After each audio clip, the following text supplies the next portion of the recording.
Okay, so I got to order these inner wheel wells.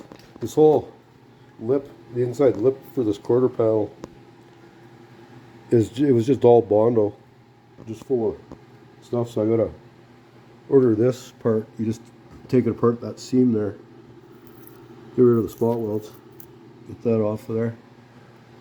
But I got to order one, so there's other things I can do on this car while I wait for those. I've already got this panel here, goes to the back. Other than that, I just got to make a little patch for that up there. So I'll keep going here. Okay, so far I fixed this hole on the inside. You can see this is what it looked like before. That's the other side. So there was nothing here.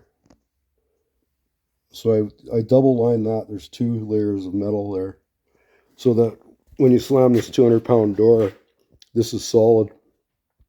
This won't break. So I fixed that up. And now I'm working on the inside here. You don't see most of that once the inner wheel well gets put on. And then I got to fix back here. The shackle down here has rust. You see that? So I'm going to have to fix that.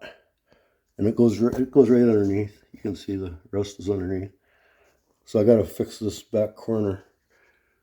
But yeah, I'm working on this right now. So I'm going to build a plate to go in here and cover this and give it just a little bit more reinforcement across. Because these doors weigh about 200 pounds. So when you slam this door, it hits hard. So that's what I'm working on so far.